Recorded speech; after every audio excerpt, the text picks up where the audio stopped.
Welcome to the Small Church Podcast, where faith, community, and ministry intersect in the unique context of smaller congregations.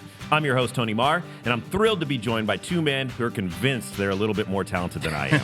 That is right. I'm Robert Kell, one of those supposedly more talented guys, co-host and fellow small church leader. Together, we're here to explore the challenges, triumphs, and inspiring stories within the tight-knit communities that make up our smaller churches.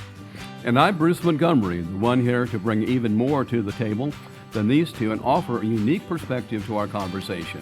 So whether you believe this talent hierarchy or not, you're in for a treat. If you're a pastor, a church member, or just curious about the world of leadership, you're in the right place. Each episode, we dive into topics that matter to you, from innovative ministry ideas to navigating the unique dynamics of a smaller congregation. So grab your cup of coffee, settle in, and let's journey together through the wonderful tapestry of small church life. This is the Small Church Podcast. What's up? How are you, my friend? I'm good. How are you? I am doing well. I'm doing well. You're being harassed by Lola the show dog. Lola the show dog hanging out with me today. Yeah. She hasn't been in a while. She hasn't. She's been exploring the great blue. Now she's going to lay down. She's going to lay down and rest. Yes, Isn't that fitting? It's been a hard moment of like 5 minutes of just straight attention, so it takes a little bit there. So, yeah. You asked how I'm exhausted is really how I am. I'm going to yawn through this whole show. I don't ever know what I can't honestly. I don't remember some of the stuff I say and don't say. I remember the shows, but the randomness we talk about, like I really don't remember all the time. And so our church we started back in 2010.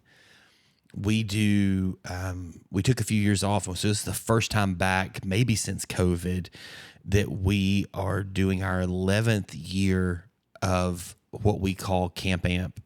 And it's really a lot like when you think about the Disney movie Camp Rock, they had the Jonas Brothers and Demi Lovato and all that in it. Seen it more times than I would care to admit. I probably was talking more to the people who maybe don't have kids our age. It's a starter version of that because those kids all This is real. This is me. I'm exactly where I'm supposed to be. Yeah, absolutely.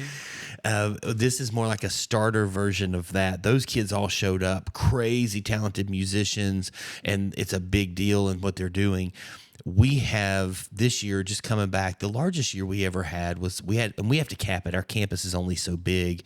And so we had 140 kids plus leaders. It was 250 people that were at this camp for a week. And are they all current rock star and pop stars kids, you like know what, Camp Rock?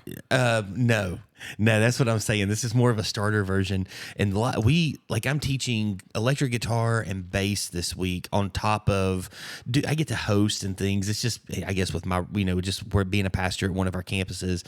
And so me and the other pastors, we host. I'm teaching tonight using Mr. Potato Head to work through 1 Corinthians 11 and help younger kids understand the body and how we need to, accept our part and when we're all together doing our thing. And so I get to do all that stuff and it's fun, but man, you start teaching a kid who's never. I walk in and I'm the host for two of the sessions that I'm teaching, and so I just kind of get it started. I'm like, hey, who's ever played an instrument before? And one kid in the whole room raises their hands. This is going to be a fun week. We've got 2 electric guitar players, a bass player, a keys player, a vocalist, an acoustic player, and a drummer. All in the room. Nobody's here, but literally it's a room about the size of your office. And of course we're not here. So it's not it's a decent sized room, but it's not a monstrous room. And so all that stuff's there. And so we listened to the song through a speaker one time, and then everybody's plugged into amps and all this stuff. And it's just gong, gong, gong, gong. Sorry, Lola. I got the show dog excited with that one. And that's what it is for 30 minutes. You get about 90 seconds to catch your breath, retune the guitars and stuff, and then another crew comes in. And so and the kid learning guitar for me has never played before, and he really is catching on quick, and I'm super proud of him. The kid that I'm teaching bass, oh my goodness, like he is like got the notes down, he's killing it. But dude, it's like 5 or 6 hours a night. We work all day. It's like I am exhausted. And does this thing culminate in some big concert at the end of the week? We do. And so parents come in and the kids all are there. And so we get up, the kids get on stage and we just sit beside them and we hold their chord charts and we help them walk through stuff. And it's really adorable when like the kindergarten and first graders are up there. Most of their instruments are in open tuning, and we're just teaching them some basic rhythm, how to play drums, how to hit a right note on a piano, and they sing, and it's awesome, and it's so good.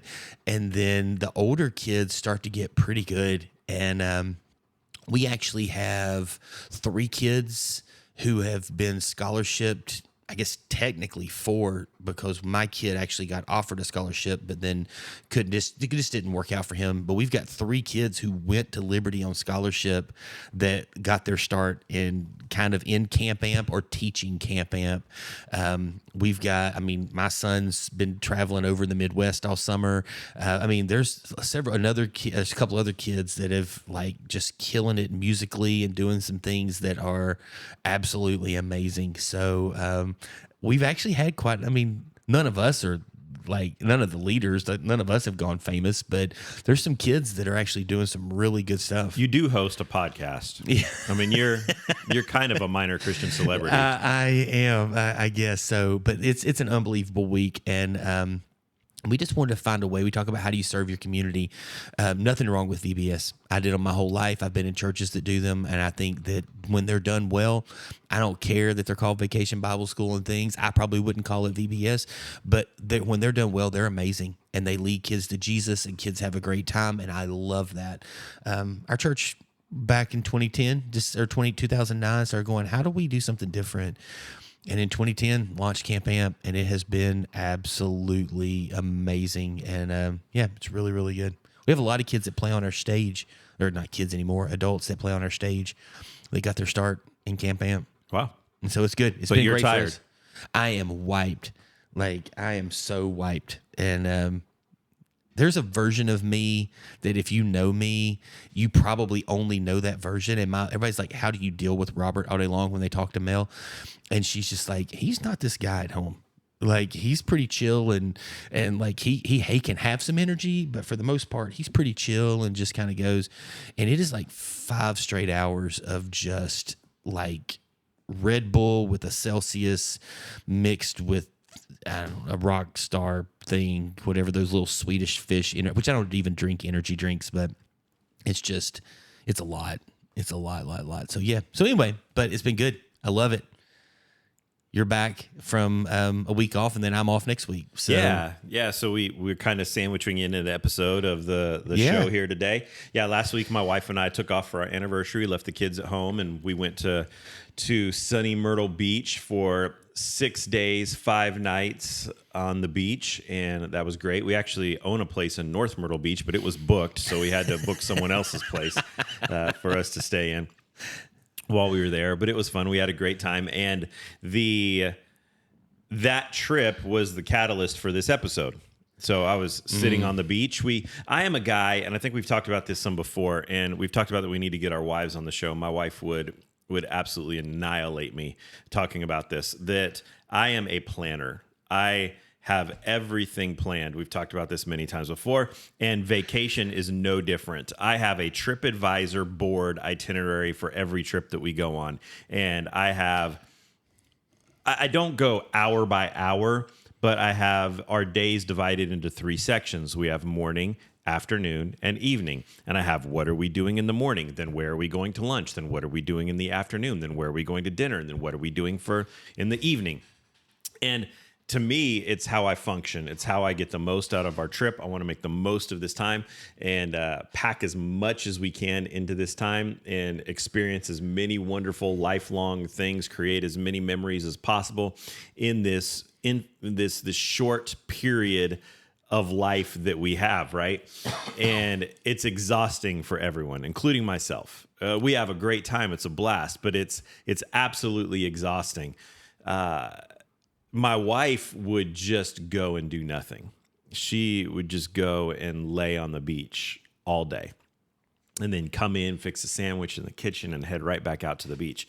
And so that's what we did this trip. We literally did nothing. We didn't go to any tourist trap areas. We didn't go to any of the big shopping areas that they have. We didn't play miniature golf. We didn't do go-karts.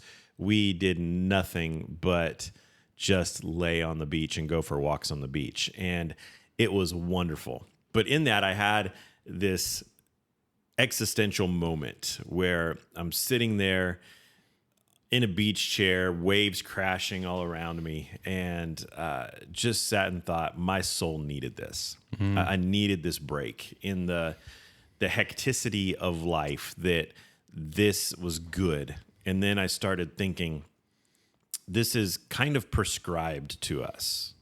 Why do we neglect this part of our life? And so literally sitting in a beach chair with the waves coming up and hitting my toes, not getting sunburned because of the SPF 50 that was applied every 15 minutes because I'm obsessive about that. And then the last couple of days was under an umbrella anyways. I wrote the outline for this episode, for most of this episode, on my phone sitting there on the beach.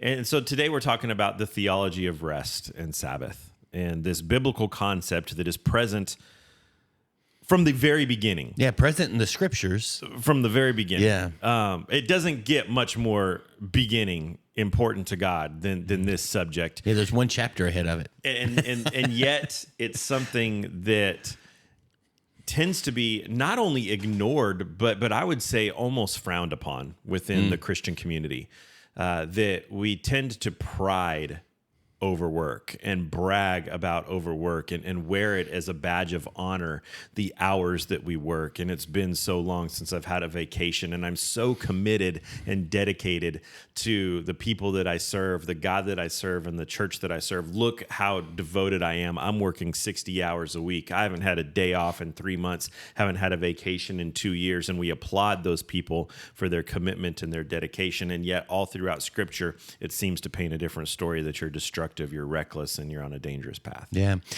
And I might take a little different path than some people, like connecting vacation to this. I enjoy some time off as much as the next person, but that weekly rhythm of how do you step into your life and really get some rest there, inside of a Sabbath mentality, is such a big deal. I remember. And this isn't a name, if you've listened to the podcast for a while, that will blow your mind that I'm saying this, but reading John Mark Comer's Practicing the Way and listening to podcasts that he has, and him and Tyler and a few of the other people in this whole process, somebody that you and I talk about a lot as well is Dallas Willard and these guys. And I just was reading through this, and I started asking people, what does Sabbath mean to you? And one of my favorite things is like asking people kind of from my past. And so an older generation, and I'm getting pretty close to 50. And so when I say an older generation, these are people in their 60s and 70s. And I'm like, what does Sabbath mean to you? And I would very often get, well, it means Sunday. And I'm going, help me understand what that means. And as they would kind of continue, it basically meant go to church and don't do anything. And don't doing anything was very hard to do. And so I remember driving home a lot of days and hearing my parents, and I'm not trying to throw my parents under a bus or anything like that. This is what I grew up in the upbringing I had. And complaining that people were mowing their yards or outside working or doing something on a Sunday as we were driving home with the fast food or the restaurant that we had just picked up to take home and eat so that we didn't have to cook. And I thought, as I was reading through these books over the last year or so and kind of working through some of these things, I started thinking, so really in my upbringing, work was okay as long as it caused me to not have to work. to where I could honor the Sabbath, but it was not okay on certain things to look at somebody mow their yard. They had all day yesterday. Well, we also didn't. I mean, looking back now, it was like, was their ox in a ditch? Maybe their mom or dad, or if somebody's in the hospital and they're literally spending every day there, they're taking vacation from work and they came home for 2 hours, and to try and be a good neighbor, they had mowed their yard on a Sunday real quick before they got a shower and rushed straight back to the hospital because they might not have, because they need to go care for their parent and it's their turn again. And that might be a little extreme, but there's always things that come up. And so the Sabbath thing was something that just wasn't a part of my rhythm of life growing up, except for the fact that it was viewed as Sunday and go to church. And so, how did you, and I'm again, you don't have to talk about your parents or anything like that, but just in the rhythm of your church culture, what was Sabbath like for you growing up? Yeah, very similar to yours. Yeah, I would say very, very similar to yours, with the exception of the fact that it was very important that we had a day off. My dad in his work, my mom was a school teacher, so she had weekends off. But it was very important in our family that we had one day a week where we were just not doing anything. That my dad owned his own businesses, was very involved in church ministry as well, but that we had one day that was off. I think what really changed it for me, because I really grew up in that environment, that mindset of you work hard. You work hard to achieve your goals, and rest is for the weak. Bootstrap theology mindset of life, Yeah, and I was very, very involved in church planting from my sophomore year of high school. We were a part of a church plant team, and that mindset of here's what we're doing, we would go and set up the YMCA on Saturday night and then have church on Sunday and tear it down afterwards. And it was all in working for the Lord. What really changed for me was when I was in ministry and I had a guy that I worked with. He was actually someone that I supervised, that he and his family were like to the T Sabbath. And it was, they did theirs on Saturday, and it was, this is non-negotiable for us. If I'm taking this job, this is absolutely non-negotiable for us. And at first I was kind of turned off by that and offended, and had some really stern talks with him as his supervisor, saying there are some things in ministry. This is a full-time job. This isn't a 9-to-5 job. If you want 9 to 5, go work at a bank. This is a full-time job, and things will happen. This was a youth ministry position that he was coming on staff to work for, and was saying, if you have a kid who calls you and is in a panic on Saturday at 1, you're going to go pick him up. He's like, no, I'm not. We're like, yes, you are. No, I'm not. Yes, you are. No, I'm not. And I'm your superior. I'm your boss. If you want this job, I'm telling you, said, listen, I'm following a biblical example. And it really shook me for a while. I really disagreed with his philosophy. As long as it's convenient, then I love the idea. You guys do whatever you want. But when ministry calls, you respond. And, I do think there is some biblical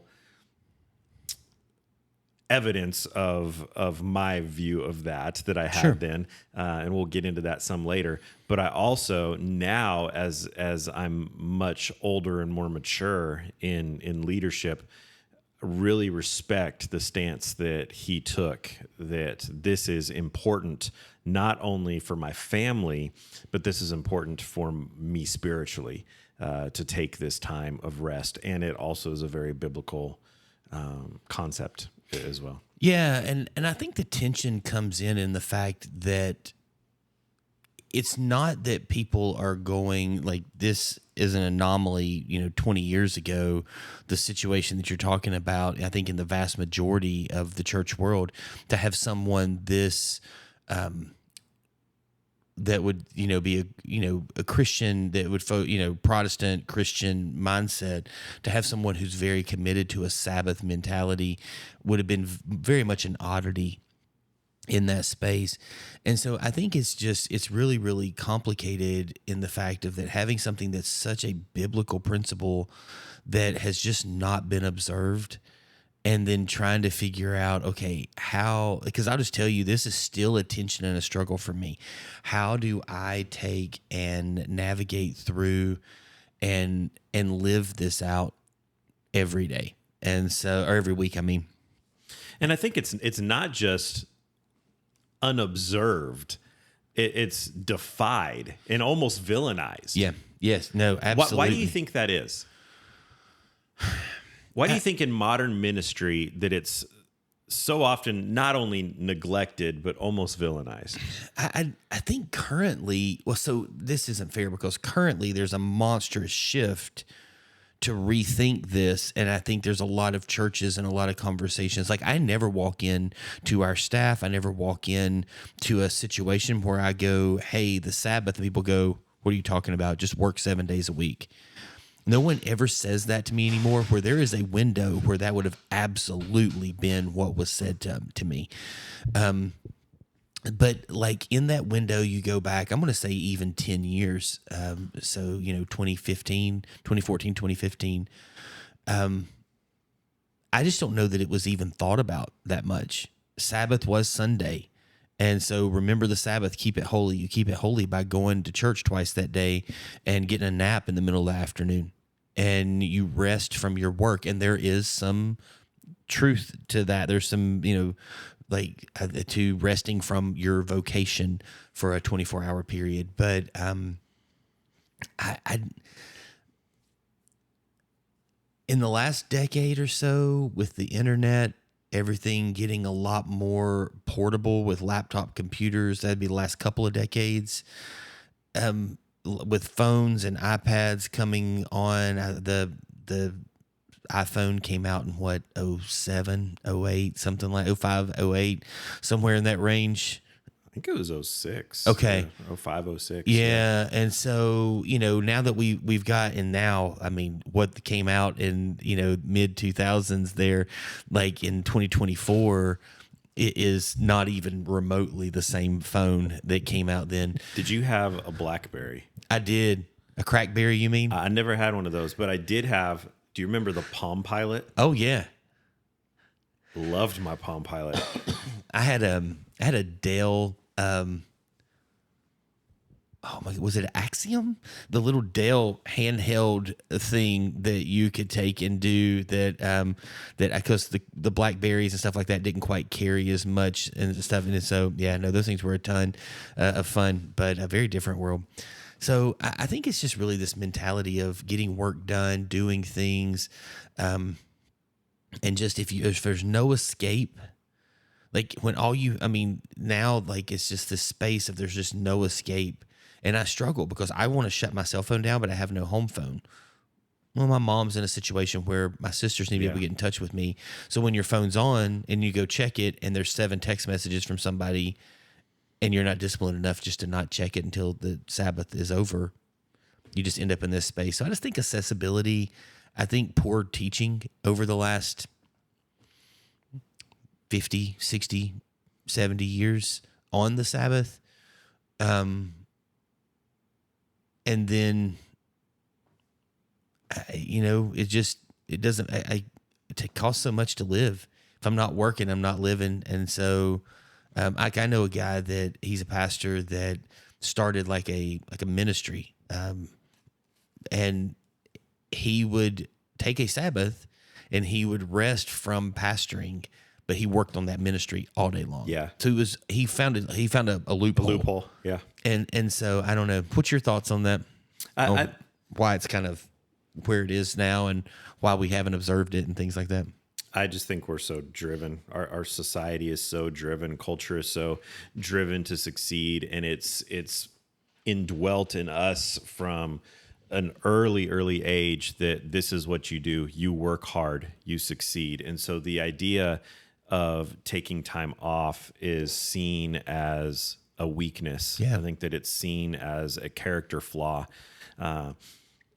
And we preach that from the stage, a lot, how important it is to be dedicated and committed to the church and to the kingdom and building that, and not realizing that even nature speaks this. God wrote it into nature. You know, I guess, is it Leviticus 23, maybe? The land, The land that, you know, every seventh year, let the land lie furlough. And it's a very biblical concept that every 7 years you should take a sabbatical. And the ground needs that rest. The earth needs that rest for the nutrients to regenerate. And we need, if God put that into the creation of earth, how much more did he put that into his greatest creation of humanity, that we need that rest. He needed that rest in the creation chronicles. You know, we see that he did. And so it's literally from the very beginning, God said, for me, I need this rest. Why do we then think that we're better than God and we know better than God? But that's how we live our lives, right? That we know better than God.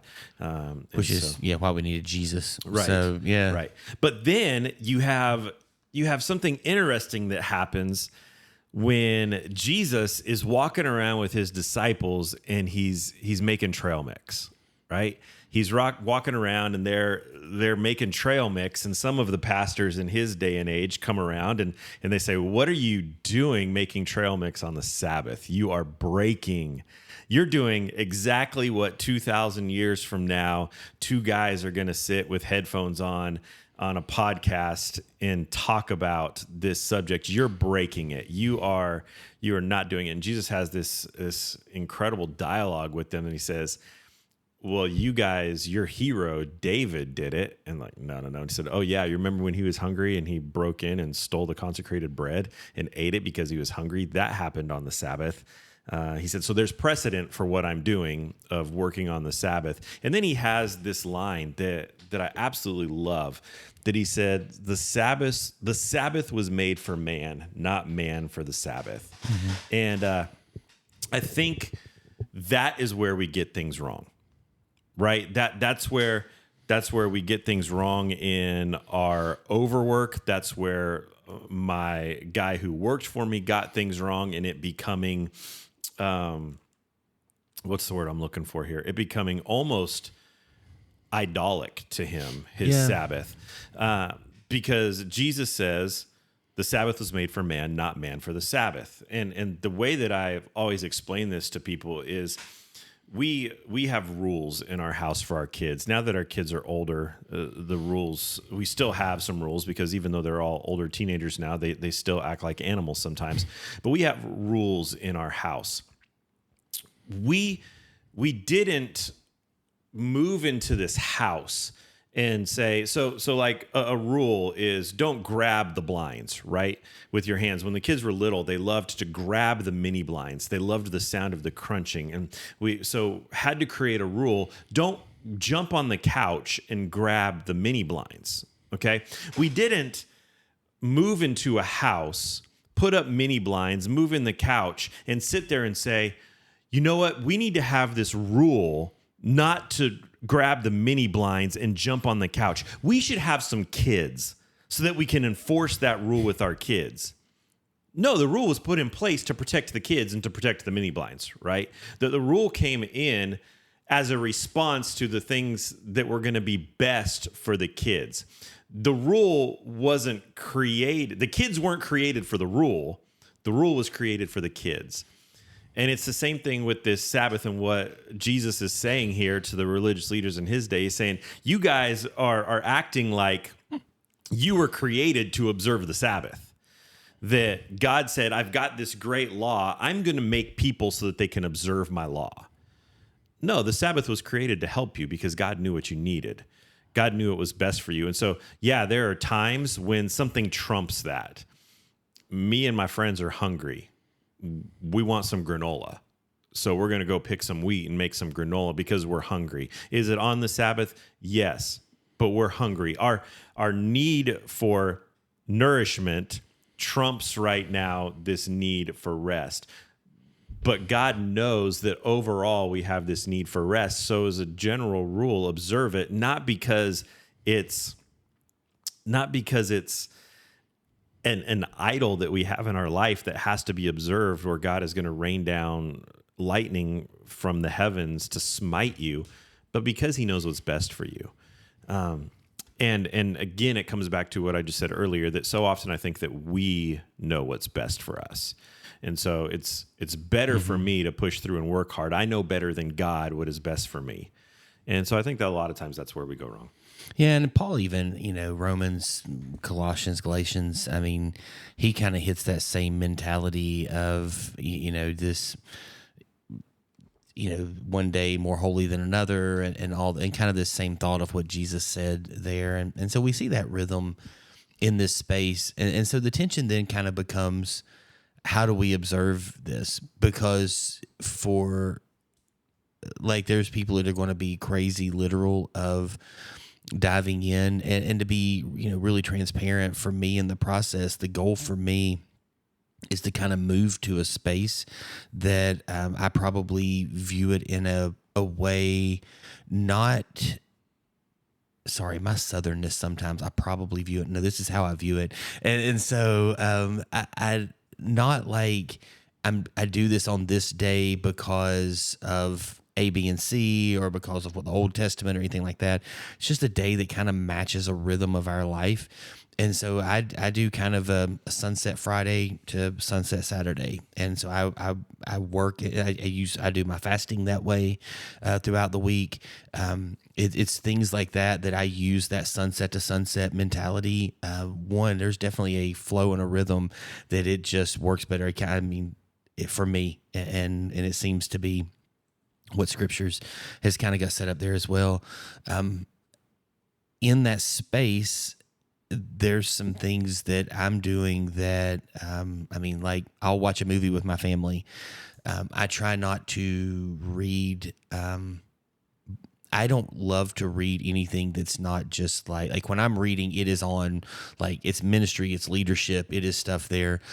And so I'm trying to read some things that are more fiction, even if they're like Christians that write fiction. We had Stephen James on a few episodes ago, and he writes, really good fiction books that you can grab a hold of, and some of those are maybe a little less intense than others.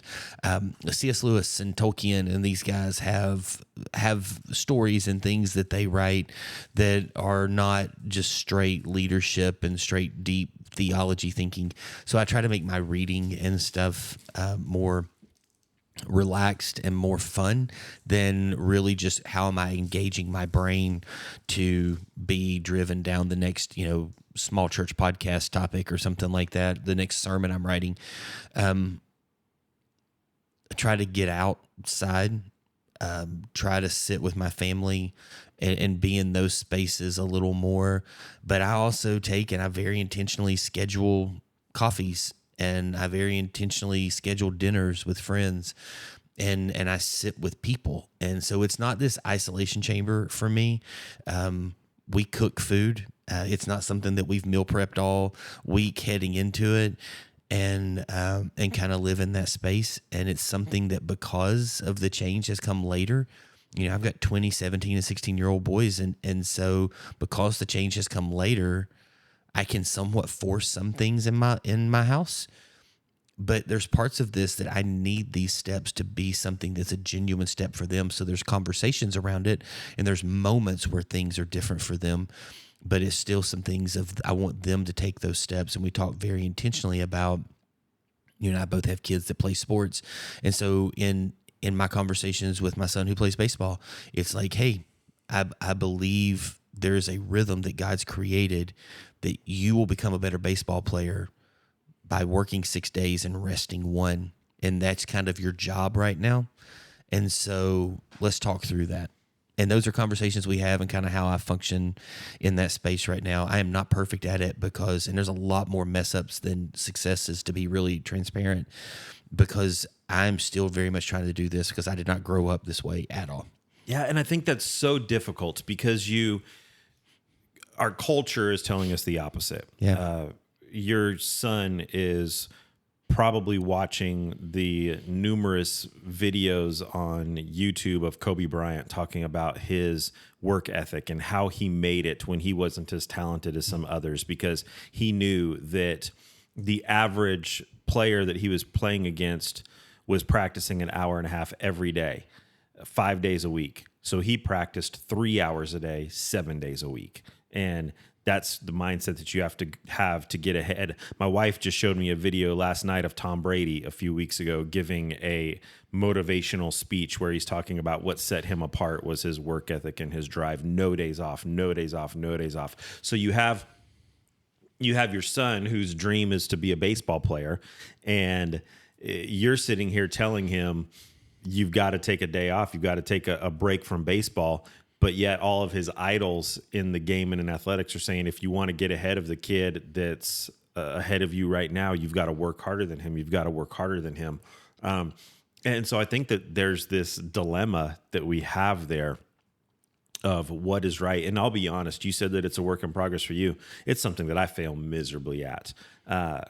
If I were to go strictly by the biblical example of rest and Sabbath, it's something that I fail miserably at. I used to do a very good job when I was in full-time pastoral ministry, when I was leading a church that always had 2 days off a week. Okay. In some seasons of life, that was Friday and Saturday. Others, that was Saturday and Monday. Didn't do that much because I liked having them congruent. But Friday and Saturday, I had 2 days off, and this is what I go over with everybody that I coach and work with in a consulting aspect, is that one of those 2 days, something's going to happen. In the church world, something's going to happen. You're going to have a funeral to do. You're going to have a wedding to do. You're going to have a crisis that's going to take place. You're going to have on Saturdays, every Saturday, you're running through your sermon. You know, yeah. And by the way, I messed up a minute ago. touches. Mine is Thursday night to Friday night. I don't know why I said Friday to Saturday because I'm off on Fridays with my church, and so it's already a day that's a day we're off Friday and Saturday each week, and so I'm working on Saturday though. So mine is I don't know why my brain just slipped as I was reading something, but yeah. So anyway, no, continue. Yeah, I agree with you it was 100%. always one of those days, something's going to come up, but try to have one of those days where you do nothing church related. I'll just be fully transparent with you and our audience. I never was I'm not doing anything this day. If Friday and Saturday were my days, I knew that Saturday I'm going to be doing a run through of my sermon. So I'm probably doing a wedding. Something is happening. I'm having to go to the church to set something up for Sunday. Something's happening there. It's not really a day off. So Friday was that Sabbath day, you would say. Yeah. But Friday, I'm mowing the lawn. Friday, I'm doing the honey-do list that is set for me. Friday, I'm doing these type of things. I was never the one who just really sat to that biblical principle of rest and Sabbath. For me, where I found that, and I'm not saying this is right, so hear me clearly. I'm not saying this is right. This is just the rhythm that I've always fallen into. For me, it was vacation.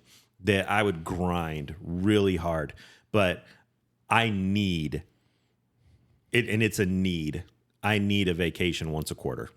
So 4 times a year, I need a vacation because I grind, for those 3 months, those 11 weeks, and then I need that vacation. And even though we all come back from vacation completely exhausted because I've pushed us so much on vacation, as we talked about earlier, it's rejuvenating for me. It's a break from the responsibilities at home. On very few occasions do I go to church on vacation.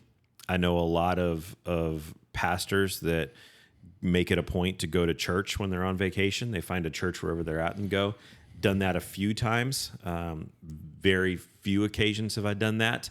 I am completely checked out from work on vacation, and I get back and I'm ready for the next one.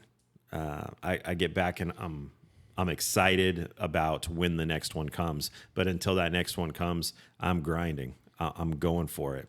And again, I know that's not the biblical principle and something that I need to evaluate in myself.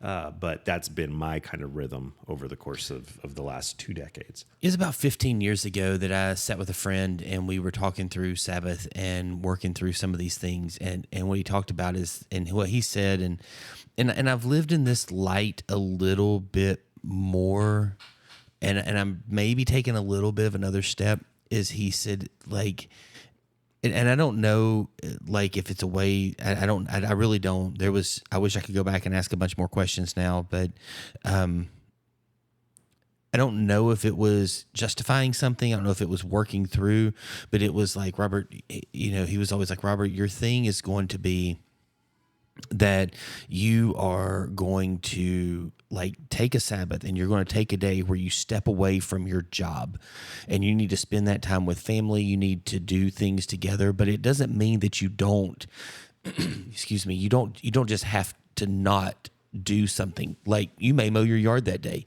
You may end up working around your house and doing some things that are very much a part of the rhythm of your life, that you're just there. He's like, don't just save things for that day. But if you get into a rhythm and that's what happens and something pops up and you just need to do that. And at that point in time, it was still a Friday for me. It was very much a midnight to midnight thing. And so, you enter Sabbath sleeping and you exit Sabbath sleeping. And I think that's for me why I like the sunset to sunset is I enter Sabbath awake and aware, and I exit Sabbath awake and aware. Same thing with my fasting for me. I enter fasting awake and aware, and I exit it awake and aware of what's going on. But I mean, I would mow a yard. I would, if there was a project that somebody said, hey, I can help you on Friday around your house, I would install a new front door or cut a hole in a wall or whatever, build a new swing set for the kids. I would do those types of things. And I never struggled in that. And I still don't have a monstrous struggle in that.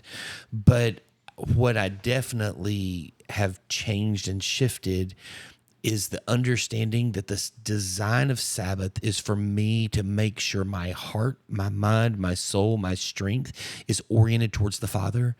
And how am I doing that? And that is probably where my biggest struggle is. The weekly thing of telling my job deuces for 24 hours is not an issue to me. Like, how do I shut off Netflix? How do I shut off the TV?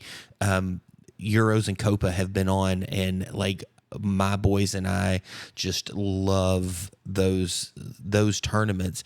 And so, the Celtics and with the playoffs and being in the NBA finals, and we have loved that space. We love watching the College World Series. And so if those hit on a Friday and I'm sitting with my boys and I can close the iPad, I can close the phone, all the things are off and I'm just engaged with them.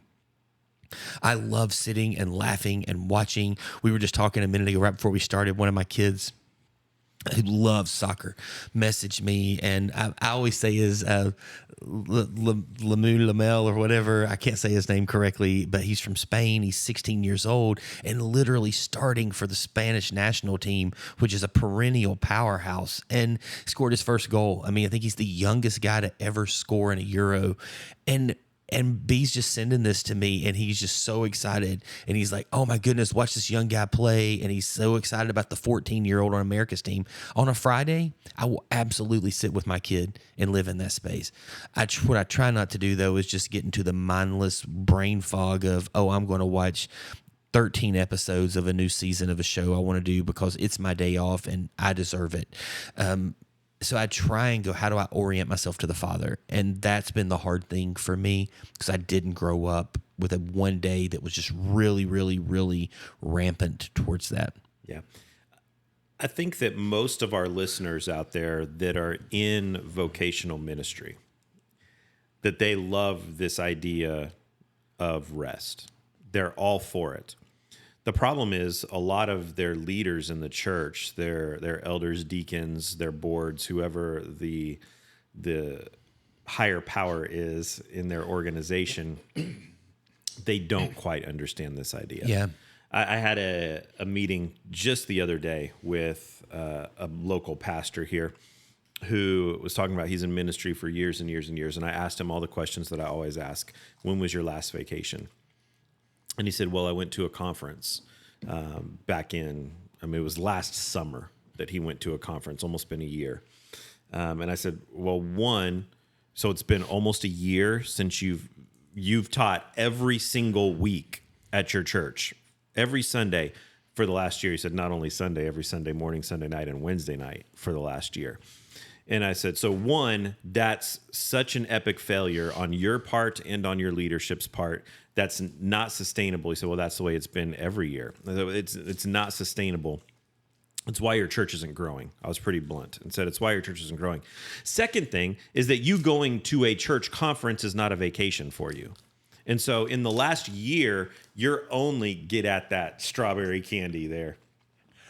In the last year, I was trying not to make noise. Your only vacation has been to go work.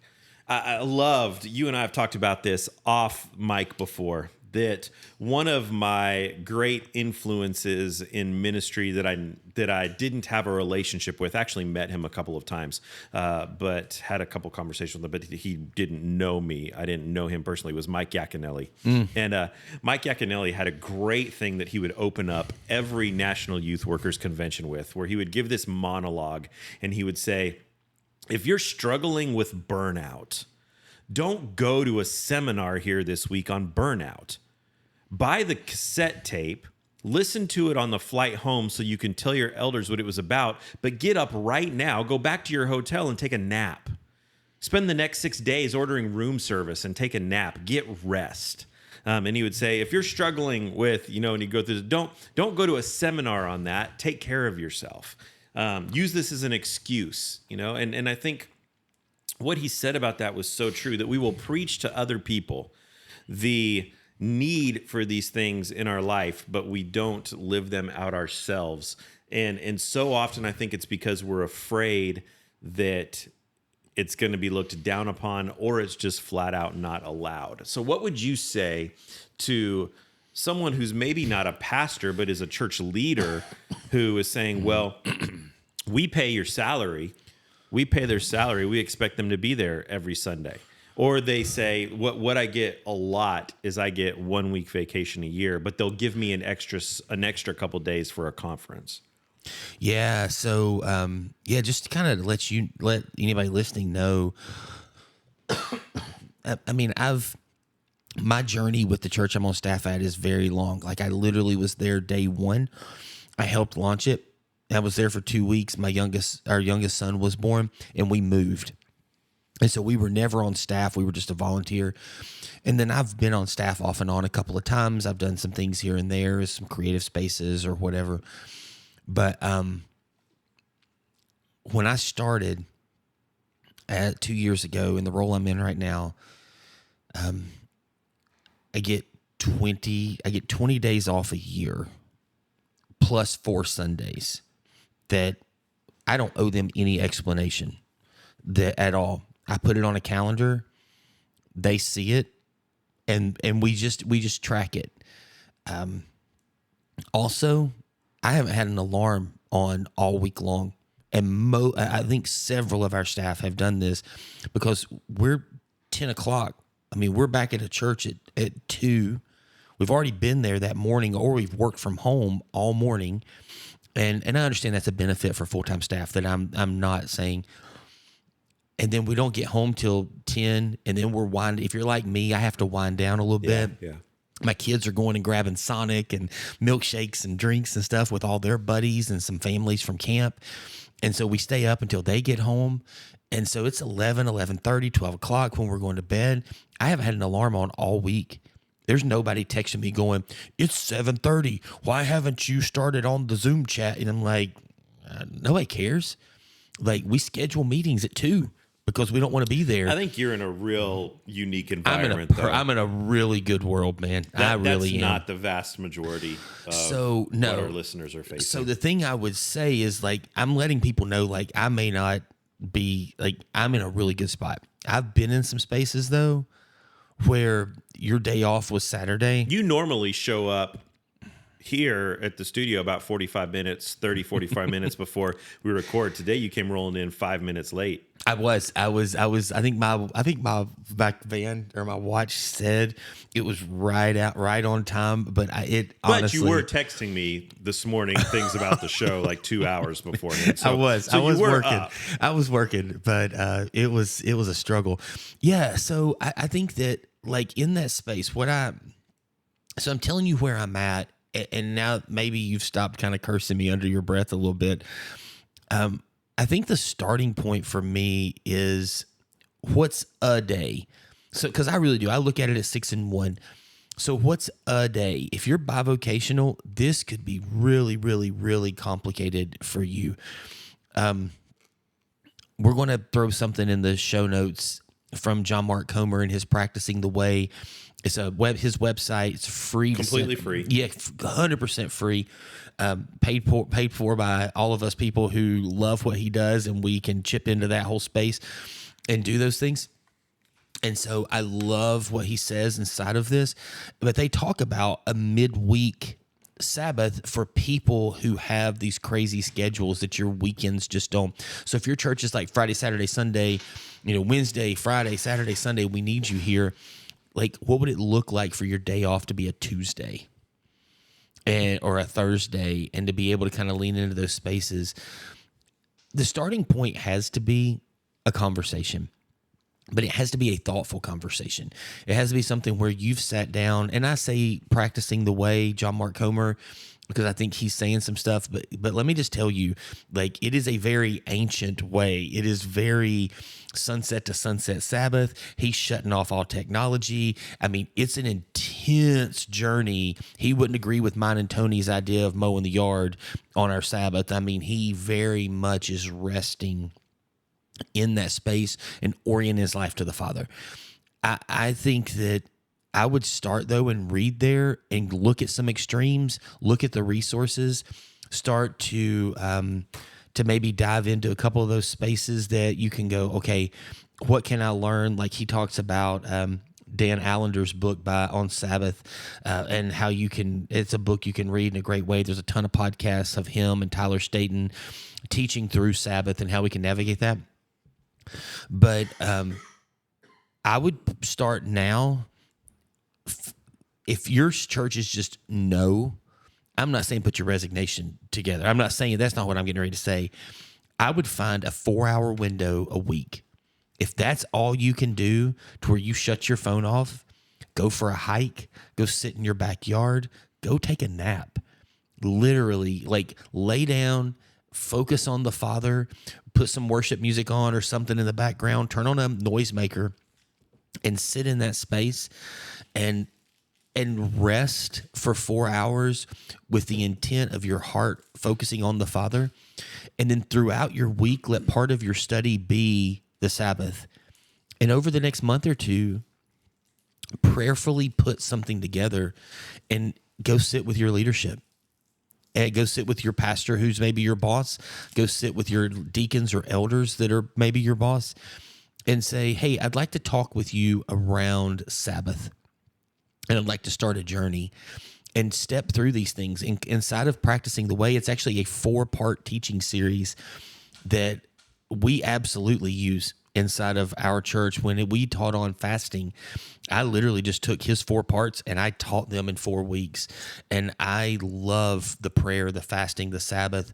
And a lot of me and the other pastors I work with, we use a lot of this to lead our congregation, which I know is one of the questions that you ask in our show notes is, man, how do you take these steps? So I don't want to jump that far, but that's part of this, is that it's a slow fade. And I think I've said this before, but some of our campus pastors will send in, we have these threads, and we'll send these videos, and they send some on like tithing or prayer or fasting, these spiritual disciplines, these things that we have that we need to be following Jesus in. And they're just like, man, this is great. And I'm like, yeah, we're all ready to jump in because we've been reading on this for the last 6 years, or the last 6 months. Like, our people aren't ready for us to throw this video on our social media page and go, this Sunday, we expect this out of you. How do we lead them in the way of following? And I think that might be what it would have to be, even for the leadership, not just for the congregation. How do you lead them in? And I know you or I one have said this. I love the Maxwell principle of who was the dude that was the farmer that when he showed up, he found the most influential person. It was a farmer, and he would go farm with this guy and just listen to him. And then when it came time for a couple of really big decisions, the most influential person in the room said, well, of course we're going to go with what he said. Well, of course we're going to go with what he recommended, because he built the relationship. Find the person who's the biggest cog in the wheel and start having coffee and just hearing their life and sit with them. Yeah, I love everything that you just said there. A couple things that I would add to it is use scripture, especially when it comes to this. Yes. I had a conversation with a guy. This was a couple of years ago that it was right on this topic, and said, "All right, well, go to your leaders and say." And he was at a small country church. A bunch of farmers were his elders, and he said when he brought up the idea of needing a day off, an extra day off, he had 1 day off a week. I said, "You've got to push for 2." And so when he went in and pushed, the pushback was, "Well, we don't get days off. We have to be out working our land every single day." And I said, "Well, they just gave it to you right there. Go back with Leviticus 25, that it is biblical, speaking right to the farmers on the importance of this, and then relating it into our own spiritual, mental and physical well-being." The other thing that I would say, and you kind of touched on this a little bit, is I think we need to be teaching our congregations about this principle. Yeah. That it needs to be something that we're teaching them about. And in communicating it, if it's a regular part of the rhythm and the language of your church, then your leaders are going to begin to get on board with that. But it's something that's not just important for clergy. It's something that's important for everyone. It's for everyone. Well. Yeah. And again, I know technically I don't have, I have Friday and Saturday, and I'm pretty busy usually with baseball or soccer on Saturday. So it's not like I'm sitting at the office, but I'm much more open to taking calls and meeting people and stuff on a Saturday. You're much more likely to get me on a Saturday morning than a Friday morning. And that's just where I'm at. And I definitely agree with you. And when I was talking about prepping and working through things, that definitely, I probably should have been more clear, but definitely agree with what you said about the scripture side of that. And yeah, we've got 5 passages here, or 6 or something. You sent 3, and I was looking at, I was looking through what Paul said about that. There's just so much. And we didn't, and that's by far not an exhaustive list. Yeah. There's 6 passages when you take Genesis, Exodus, and Mark are the 3 that you sent, and just really, really good conversations around that. And there's so much when you just start to look at the Hebrew and the Greek words and what really was the intent there, and diving in. And then just, like I said, Romans and Galatians and Colossians, what Paul says in those spaces really echoes those truths of what Jesus said in Mark, and what Moses was writing inside of those first 5 books there inside of Genesis and Exodus in that space. And so there's just so much here, and leading our people in this. And this is why you and I talk about, and my church doesn't overly do this, but like working through a book of the Bible, grabbing, if this coming year you don't have what you're going to teach yet, or this coming fall even, dive heavy into Colossians, dive heavy into Galatians. Leviticus. Yeah, that will be real do it, man. for you. Yeah, you'll love 18 through 20. It'll be fantastic. So, Robert, with ministries, when you are a full-time pastor, okay, I would even say when you're a part-time pastor, it's a full-time job. It's hard. And it's harder. It is a 24/7 job. All right. So there is not, things happen. Emergencies happen in people's lives, and that is your job. So when you are trying to create boundaries to protect your Sabbath, when you are trying to put the things in place to where you can observe these things, have these practices in place, and the inevitable happens, you get the call on Friday morning that someone was in a car accident and they're being med flighted to the hospital. You get the call that someone's wife left them last night and they're wondering if you can get together for coffee. You get the call that the TV's not working, in your place, like we talked about a couple weeks ago, which I'm sure all of our listeners would love an update on that. But these things happen. Are these Mark II moments that it's, man was not created for the Sabbath was created for man? Or are these things that you need to say, no, right now, this is what's most important, that can wait? I'm probably not the best person to ask some of that, because my favorite place is with people. And so I love just sitting with people, going and I'll go play golf with people on Friday, church people that I know we're going to have conversations. By the way, the TV had a buddy come in. We switched them out. It didn't take a long time, and we ended up having crazy long spiritual conversations, and it was amazing. And I love what it is. So anyway, I don't love where we're at right now with it, but all the TVs work and they're fine.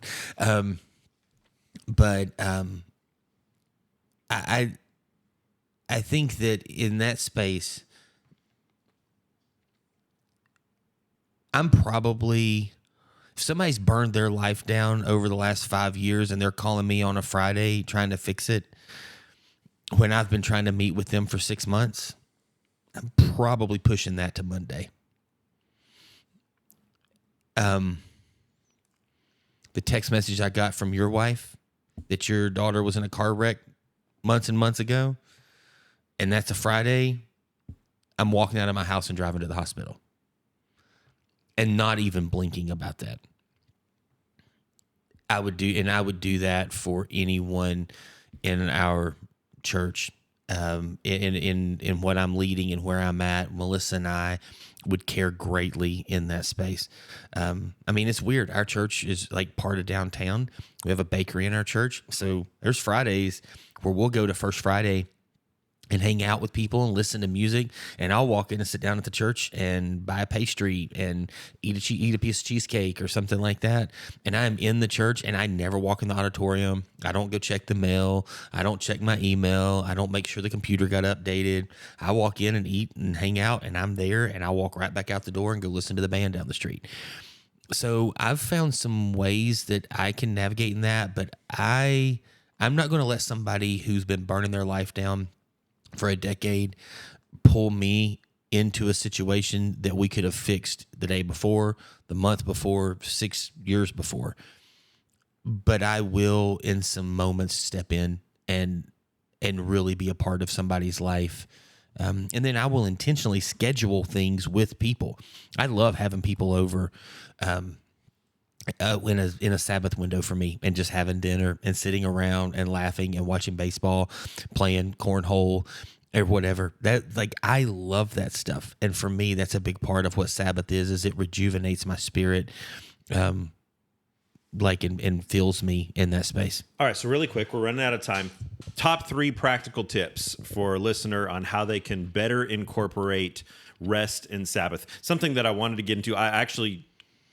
Our audience doesn't know this, except they'll see it, I guess, when they click on whatever they're listening to, that we are titling this episode, The Theology of Rest and Sabbath. I purposely did that because I think that there is a theology there. There is a study of God and the importance of this that he places on this in this. And we didn't dive a lot into that. We talked a little bit about its persistent place throughout Scripture, but that this isn't just a suggestion. This is something that is important to the heart of God. And if you are a disciple of Jesus, it seemed to be something that was pretty important and evident in his life as well. We talked about just in our last episode that 16 times in 15 chapters of the book of Mark, Jesus gets away to rest. He gets away for that quiet time. In the 3.5 year ministry that is chronicled in the Gospels and in the ministry of Jesus, 3 to 3.5 years, depending on what scholar is interpreting the timeline there. You've got a period of time in that some will argue was anywhere from 6 to 9 months that Jesus goes away on a sabbatical when he goes to Tyre. So 6 to 9 months out of a 3 to 3.5 year ministry period, he takes a break and gets away, completely leaves everywhere that he's been. And the only ministry that he does there is when some persistent lady comes and is banging on his door and knocking on his window, and he kind of tells her to just get out of the way, that your child's fine, go, leave me alone. After the disciples have persistently told her, he's resting, leave him alone. So this is something that clearly is an important biblical concept. So top 3 practical ways that a listener right now can begin to implement this or strengthen this in their life. So first and foremost, start somewhere. Start small, change something. If you have a whole day already, take a part of that and go, hey, I just want to shift this one thing. I'm going to shut off the TVs and we'll sit around the table with my family. We're going to play a game and have conversations. We're going to do something that just quiets our space and allows us to converse around the things of the Father. I definitely would process through, and you said this really, really well, better than I did in my statement of it. How do you teach this to your people you're getting a chance to lead? So I would start looking through, what does it look like to teach through a chapter of the Bible, a book of the Bible, to do a series on spiritual disciplines and make one of those weeks Sabbath, and just start this conversation.